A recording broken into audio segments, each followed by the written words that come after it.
Hi there, it's Wednesday, and that means it's time for Prices at the Pumps on SaltWire, our weekly look at everything energy-related. I'm Scott Squires, pleased as always to be joined by the energy expert and former 18-year parliamentarian, Dan McTeague. Dan, a couple things to get to this week, but consumers want to know, where are prices going tomorrow in Newfoundland and Labrador, and then Friday in the rest of the Atlantic region? And I know there's a little bit of news you're going to share about something in New Brunswick that happened last night. But first up, where are things headed in Newfoundland and Labrador? Then you can get to the rest of the Atlantic region. Well, it feels like I'm going to be a literary expert and quote Milton here, the tale of two cities. In this case, it's going to be the tale of three or four different gas prices across four Atlantic provinces. The good news, let me begin, will be Newfoundland, which will see about a 3-cent decrease for gasoline and about a penny, maybe a penny and a half for diesel, if all things work out according to the markets. Next week will be a different matter. For New Brunswick, as you referred to, they had overnight the interrupter clause used.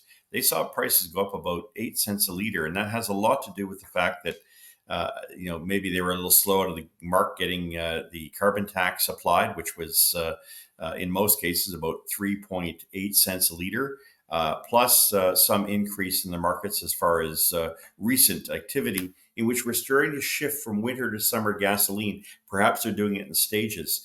That also would set us up for PEI, which we'll see likely about an increase, not on that same magnitude, but they have had that carbon tax increase, unless I'm mistaken. That took place already, in which case they're probably looking at about a penny, maybe a penny and a half increase, because they're going to have to start to reflect that shift in so-called RVP, reed vapor pressure. Basically, it goes to a lower number. The components required to produce that are more expensive. So we may actually wind up with a 1 or 2 cent increase for gasoline and PEI, as well as diesel.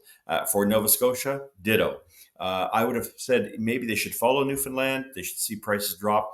But the NSUARB had already put in place an increase in the carbon tax on Monday. So we saw that, but we're still going to see a bit of an increase on markets, probably about a cent a liter for both diesel and gasoline. Again, it's very hard to estimate when regulatory bodies choose to make those decisions. It makes it impossible for folks like me who work on the markets to understand what's in the mind of regulators, but that's the best shot we can give under the circumstances, Scott. Dan, April 1st has come and gone, and the increase in the carbon tax has been applied, and we saw an increase at the pump, certainly here in Nova Scotia. But Dan, we've been talking about this carbon tax hike on April 1st. It's here now. Other than the obvious, the increase at the gas pumps, what does it mean in terms of a trickle down across a number of things for consumers?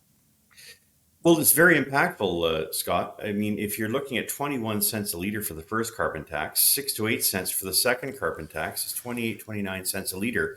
That represents about 15%, maybe even higher of the total cost, with diesel more like 17%.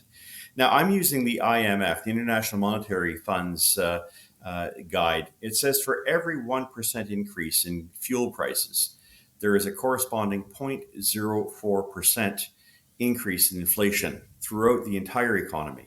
What that really means then is that in the case of Atlantic Canada, 2/3 of 1%, that's a lot, is now, of course, the result of these carbon taxes. So it is not something you can dismiss or throw away very easily, because we have international standards which are prepared to push governments and the institutions like the Bank of Canada, which originally gave a rather disappointing commentary, which they had to really pull back after our good friend Sylvain Charlevoix challenged them on the data and realized, and they had to admit that the inflationary impact of carbon taxes are much higher than either Liberal NDP government wants to admit, or for that matter, institutions like the Bank of Canada, which sheepishly had to finally, go back on what it had said and acknowledge very much what the IMF and others are saying, not simply about Canada, but energy prices matter. That's why we created Canadians for Affordable Energy, and so all of these things that we're seeing now piling up in terms of higher costs for everything: clothing, food, energy. All of these things were very predictable, generally ignored, generally dismissed as, being oil industry driven. they're now impacting consumers. When you have 70% of Canadians now saying it's time to get rid of the carbon tax and 7 premiers, it's time for Ottawa to listen. If not, they will be replaced. Dan, I mentioned off the top, you were a parliamentarian for 18 years and, a supporter of the Liberal Party long before there. But I mentioned your time as a parliamentarian because you were there. You were inside the walls of Parliament in Canada and the workings of government. And you saw the effects of taxes and how they're collected, why they're collected, how they're distributed, et cetera. And there's a whole lot going on both sides of the fence with the carbon tax, right? Hey, the data shows that you get more back than you pay in. Oh, the data shows that when you factor in this and this, 80% of households have a negative impact. I just want you to help me understand one thing. Put your parliamentarian hat back on and put yourself back there in the chambers talking about this. And I'm a constituent that comes to you and says, Mr. McTagg, if the carbon tax is meant to cause higher prices for heating oil, fuel oil, et cetera, and to deter the use of it, in other words, get consumers to drive less, to switch heat sources, and the carbon tax is supposed to do that, make it more expensive, thus making people use it less. However, the government also says that, hey, 80% of Canadians are getting way more back in rebates than they're paying in the carbon tax. So if that's the case, and that's true, where's the incentive for me not to drive? If I'm paying the carbon tax, but I know that I'm getting more money back in a rebate, how is that going to stop me from driving? Because in my mind, it actually, the more I drive, the more I get back. So what's the problem? Why does that, help me make sense of that, Dan, please. Yeah, I think you raise an important contradiction. The government members seem not willing to consider that if most people are getting more money back, why would they want to slow down their consumption? If the idea is to get them to change their behavior, the last thing you want to do is to incentivize them, which the liberal talking points or spin, if you will, seems to logically bring us towards. As a parliamentarian, this is something that I felt didn't make sense when Stéphane Dion, my leader, proposed it in 2008, the so-called green shift. I said, it doesn't make sense. If you're going to give people money back, that's only going to cause them to want to drive more, or at least realize there's no consequences for what they're doing. That aside, we also have to consider that energy doesn't just stop at the gas pump. It doesn't stop at the furnace. It is stuff that goes in terms of widening and increasing, as I mentioned earlier, the cost of living for everything. And it makes Canada, a place which becomes less attractive, not just for investments, but for new Canadians. People who want to come to this country realize it's too expensive. Travel to Europe used to be that you had to always pay a lot more for food to other parts of the world. Now we're not as competitive. In many respects, we're more expensive. I think the idea behind all of this was well-intentioned. But here's the thing, and we've discussed this before, Scott. The purpose and the idea of a single carbon tax was that there would be no other regulations that would distort the price signal that's meant by it. Now, that's not me, Dan McTagg, saying this. This is William Nordhaus. Everyone should punch in that name, put beside the name Nobel laureate, because he received a Nobel Prize for this. He would be absolutely agog at the idea that we have a Liberal government in Ottawa not just having one carbon tax, but in fact having two, the Clean Fuel Standard. Then we have caps on emissions. Then we have clean electricity regulations. Then we have electric vehicle mandates. And there are probably several other hundred regulations, the new building standard, the new building code that they're pushing towards, for businesses, something called output-based price system. That also goes after small business, who aren't, by the way, getting their rebates back. And that's a matter that I think politically is pretty dumb not to have addressed this. All this aside, I think in the desire to be trendy and cool, not only is this policy not working, but when you consider the United States is making its goals easy because they shut down their coal plants after the 2015 Paris Climate Accord, whereas we had done it before. We get no credit for being trendy. In the same way, if we really want to do something to help the world get away from polluting CO2, and I don't believe that CO2 is pollution. I think grade 4 science teaches us that. Then start selling more natural gas to China and Indonesia and India. That's how Canada can become a contributor to dropping, CO2 emissions. But I'm going well beyond what a politician would do. In this case, I can guarantee you that a caucus of the Liberal Party, that is members of Parliament sitting, having only the PM and ministers in caucus, would have seen and shown this carbon tax, this very, wrong-headed carbon tax, the door months ago.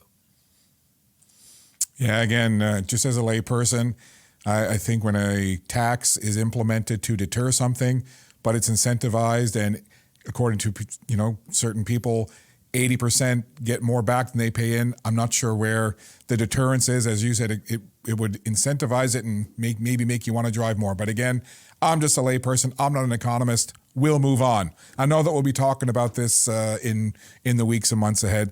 And the last one here, Dan, I want to ask you about before we wrap up, a Bloomberg report recently stating that oil exports from the U.S.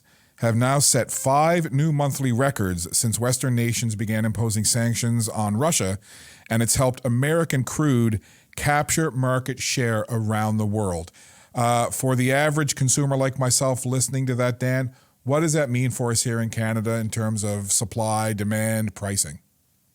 Well, it's congratulations to the United States that knew how to build pipelines prior to the Biden administration and is taking full advantage of that. But 2 other really important caveats, not just oil, but also production, refined products like diesel and gasoline, and to a lesser extent, condensates are also being exported. So the United States is doing very well. It may not hold up forever, though, because you can only get so much efficiency out of the fractional directional hydraulic or so-called fracking technology, which has improved dramatically since its first debut back in 2006, 2007.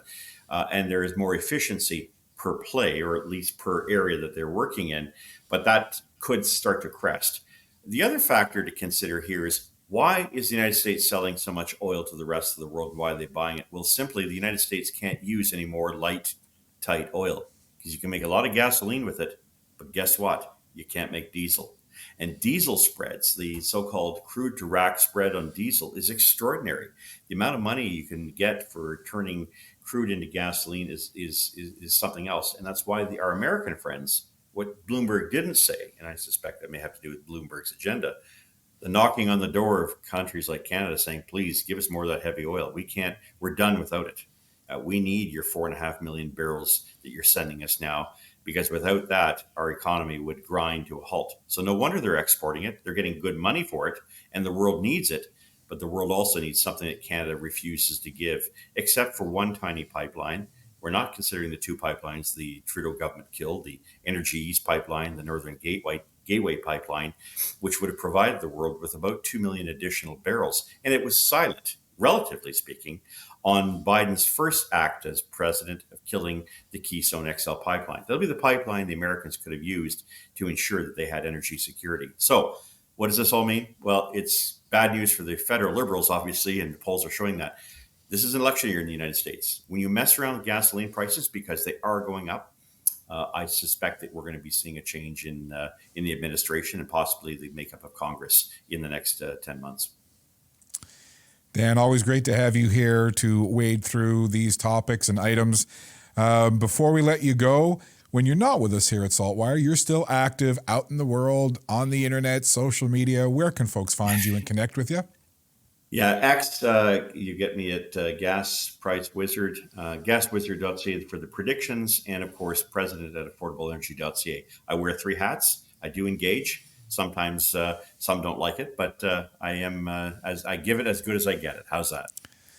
You do, for sure. And I think it's interesting as well. And maybe if some of the folks that engage with you on X and other social media platforms would take a second and Google you and find out your track record and the service that you've given to this country as a parliamentarian and other things and other portfolios that you've held, I think they might know a little bit about who it is that they're speaking with, and that you do actually bring something to the table here, Dan, in terms of experience and know-how. I'm kind of in the ballpark here, yeah? Well, I try. Rebates, saving the lives of Canadians abroad, bringing benefits for veterans. All those things are in the past, but I look forward to the challenge. There's always room for improvement, Scott. Indeed it is. And listen, I will give you credit where it's due. There was a post that you sent out yesterday that you realized part of it was in error, and you immediately, to your credit, corrected it. So that doesn't happen a lot. So good on you for doing that. And the last thing, right? To be Dan is to be human, and to be human is to err. So there you go. There you go. Much like myself, Dan. And before I let you go, also, I want you to say a big hello to your mom for me. Now, where exactly does your mom live in relation to you? Yeah, Peterborough, Ontario. I'm in Milton, so she's about 2 hours away from me. So thanks for mentioning her. She's going through a bit of a rough spot, but she'll pull through. Indeed, she will. Sending her lots of love and positive thoughts from us here at the SaltWire family. Thanks, Dan. Grateful for that. Thanks, Scott. Bye-bye.